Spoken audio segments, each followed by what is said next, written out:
कभी पीठ में दर्द आ गया, कभी सिर में दर्द आ गया, कभी आंखों में तकलीफ हो गई, कभी दमा चलने लगा, सांस चलने लगी, कभी डॉक्टर को दिखाया तो थायराइड हो गया, कभी मालूम पड़ा कि मेरा कोई ब्लड कम हो गया, कोई प्लेटलेट कम हो गई, कोई कुछ हो गया, कोई कुछ हो गया। डॉक्टर को दिखाओ। हमने कल भी कथा में कहा था, परसों भी कहा था कि डॉक्टर शिव का एक रूप होता है, उसको दिखाओ। डॉक्टर जो दवाई दे कुंदकेश्वर महादेव के नाम से उसको खाओ। पर कभी अगर मौका लग जाए, तुमको ऐसा लगे कि ये शरीर का रोग तो समाप्त तो हो ही नहीं रहा, एक ना एक रोग चल ही रहा, ये रोग समाप्त होने का नाम ही नहीं लेगा, समाप्त ही नहीं, ये तो समाप्ति की ओर जा ही नहीं रहा। फिर पिपलेश्वर महादेव का नाम लेकर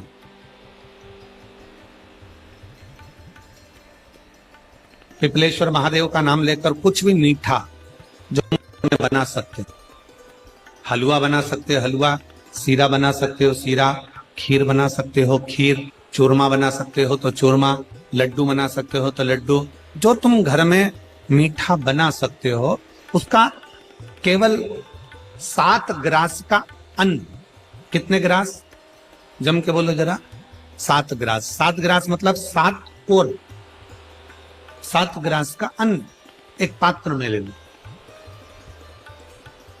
और पिपलेश्वर महादेव का नाम लेकर किसी भी शिवालय में, शंकर के मंदिर में जाकर एक बेलपत्र रखकर उस जो प्रसाद तुम बनाकर ले गए हो, जो तुम भोग बनाकर ले गए हो, उसका स्पर्श कर कर पिपलेश्वर महादेव का नाम लेकर शंकर को उस भोग को रखकर, बेलपत्र रखकर शिवजी को 7 बार एक ही लोटे का जल, केवल एक लोटे का जल 7 बार उत्तर की ओर मुख कर कर दक्षिण में खड़े होकर शंकर के शिवालय पर 7 बार एक ही लोटे का जल 7 बार थोड़ा थोड़ा कर कर उसको गिरा दो, शिवजी के ऊपर चढ़ा दो 7 बार।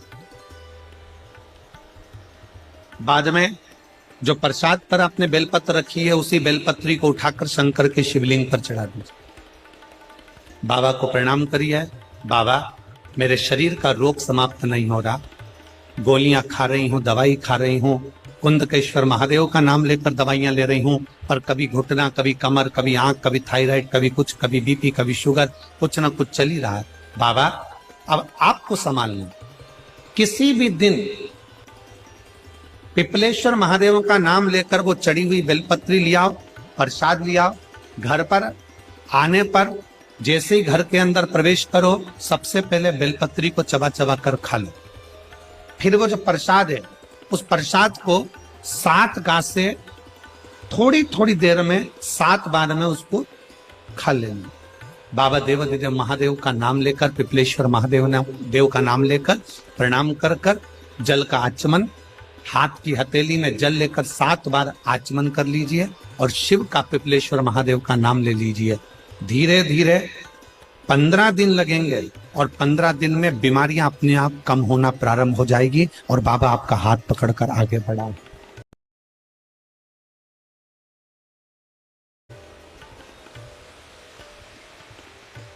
शिव तत्व की प्राप्ति। एक बड़ा सुंदर संवाद मिलता है। 2 साधु थे,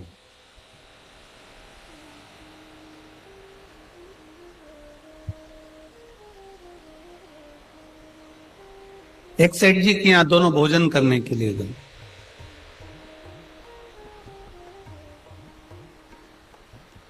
सेठ जी ने भोजन कराया और भोजन कराकर सेठ जी ने भोजन कराकर दोनों को एक एक कम्बल दे दिए, एक एक ब्लैंकेट दोनों को दिया, कम्बल दोनों को।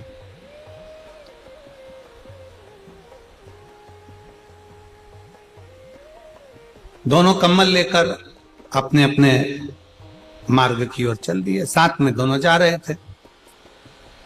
अब दोनों साधु कम्बल लेकर जब चले, चलते चलते चलते चलते रात्रि का समय आया तो वो एक धर्मशाला उनको मिल गई और उस धर्मशाला में वो दोनों पहुंच गए। अब दोनों सोने की तैयारी कर, दोनों सोने की तैयारी करो। और अब दोनों सोने की तैयारी कर रहे हैं तो एक साधु ने क्या करा कि अपना कम्बल, पहले का जो पुराना कम्बल था वो तो ओढ़ने का था ही, तो उसने उसको ओढ़ना चाहा, और जो नया कम्बल मिला था कोई चुरा कर ना ले जाए तो उसका उसने तकिया बना लिया और तकिया बना के अपने सिर के पास लगा।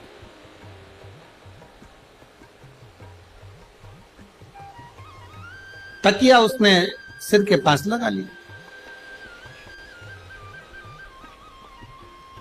अब दूसरा साधु वो भी तकिया लगा रहा था, वो भी सोने की तैयारी कर रहा था। अपना पुराना कम्बल ओढ़ा और नया कम्बल जो मिला था उसका तकिया बनाया, सिर के पास लगा। दोनों सो रहे। अब उसमें से एक साधु की दृष्टि गई कि पास में धर्मशाला में 2 बच्चे सो रहे हैं और मां के पास में केवल उसके पल्लू के सिवाय उड़ाने के लिए कुछ भी नहीं। साधु ने जो अपना कम्बल था सिर के पास से हटाया और कम्बल ले जाकर दोनों बच्चों को उड़ा लिया। साधु ने अपना कम्बल दोनों बच्चों को उड़ाया, साधु सो गया। एक तकिया लगाकर सोया, दूसरा बिना तकिया के सो गया और बड़े प्रेम से दोनों सोए। सुबेरे सुबेरे दोनों उठा तो देखा कि जो तकिया लगाकर सोया था उसका कम्बल भी चले गया और जिसने कम्बल बच्चे को उड़ाया था वो कम्बल भी चले।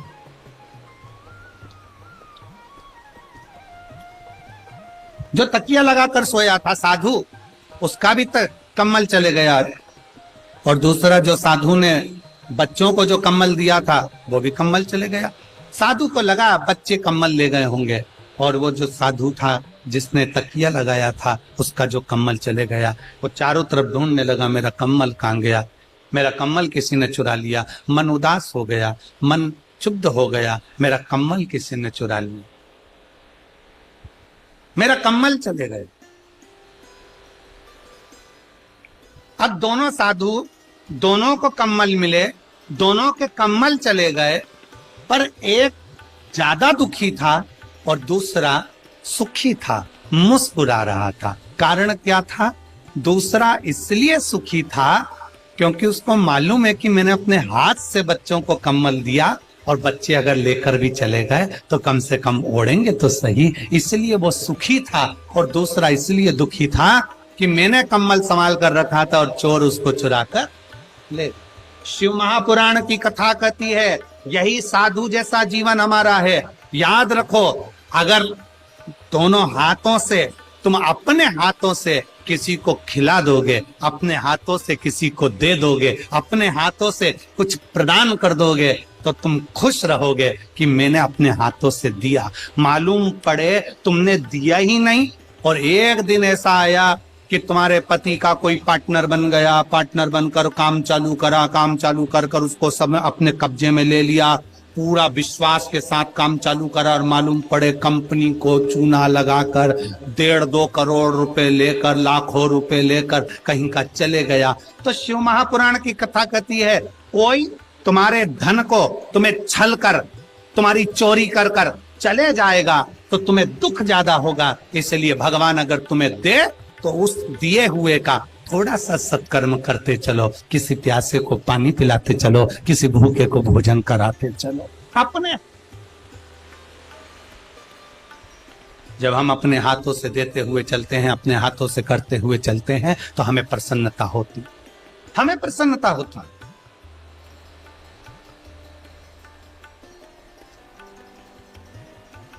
इतनी माताएं बैठी हैं, मेरी इतनी सारी जीजियां हरियाणा की बैठी हैं, इतने सारे मेरे जीजा बैठे हैं, इतनी सारी मेरी बेटियां बेटा, मेरी माता भाई बहन बैठे हैं। आपसे पूछें, आप किसी को पानी पिलाई हो, आप किसी को टॉफी खिलाई हो, आप किसी को बिस्कुट खिलाई हो, आपने 10 रुपए का बिस्कुट खरीदा, किसी को खिलाया, पानी खरीदा, पानी पिलाया, किसी को चॉकलेट खिलाई, तो तुम्हारे दिल से तुम खुद पूछो कि तुम कितनी खुश हो, तुम कितनी प्रसन्न हो। और अगर वही 50 रुपए तुम्हारे मार्केट में कहीं गिर जाते, 50 रुपए ऑटो में छूट जाते, 50 रुपए कहीं चले जाते, तो तुम खुश होती क्या? जम के बोलो जरा। नहीं, तुम्हें दुख होता मेरे 50 रुपए चले गए, मेरे 100 रुपए चले गए, मेरे 500 रुपए चले गए। और तुमने वो 500 रुपए, तुमने वो 100 रुपए, तुमने वो 50 रुपए अपने हाथों से किसी को खिला दिया, अपने हाथों से तुमने दान कर दिया, अपने हाथों से तुमने सत्कर्म कर दिया, अपने हाथों से, उसकी प्रसन्नता। इसलिए हमने पहले भी कथा में कहा, आज फिर कहते हैं, दुकान चले, फैक्ट्री चले, नौकरी चले, तब तक अपनी पत्नी के जेवर भी बनवा दो, प्लाट भी ले लो, मकान भी ले लो, सब कुछ जो करना है कर लो। मकान, दुकान चले, फैक्ट्री चले, कंपनी चले, नौकरी चले, जब तक जो लेना है ले लो। और जब तक ये शरीर चले, जितना हाथों से दान और पुण्य करना है करते चलो, इसके बाद मौका नहीं मिलेगा। आप में से कई माताएं ऐसी हैं जो पहली बार पंडाल में बैठकर कथा सुन रही होंगी। कितनी है जो पहली बार कथा सुन रही है पंडाल में बैठकर? हाथ उठाओ। बहुत सारी हो रहे, तुम लोग तो रख लो रख लो रख लो रख लो। आप में से पहली बार कथा सुन रही होंगी, पर टीवी पर, मोबाइल पर, यूट्यूब पर, फेसबुक पर आप लोग कथा सुनते रहे होंगे। और कथा सुन सुनकर आपको भगवान शंकर से इतना प्रेम हो गया, शंकर भगवान से इतना प्रेम हो गया कि आपने टीवी पर कथा सुनते सुनते, मोबाइल पर कथा सुनते सुनते आपने शंकर जी के मंदिर जाना प्रारंभ कर दिया, पशुपतिनाथ का व्रत करना प्रारंभ कर दिया, शिव जी का गुणगान करना प्रारंभ कर दिया। तो आज भगवान ने आपको वो मौका दे दिया कि तू मेरी कथा पर भरोसा करी, तो मैंने तुझे पंडाल तक भेज दिया। अब तू पंडाल तक आ गई तो एक दिन मैं तेरे दरवाजे पर आ ही।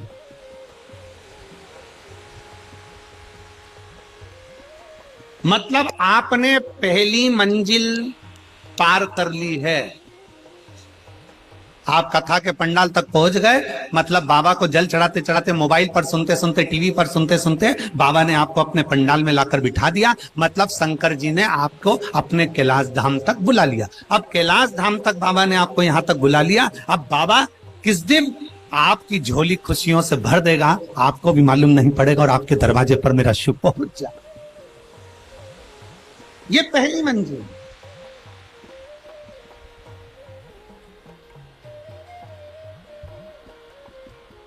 ना आप हमसे कभी मिले और ना हम आपसे कभी मिले।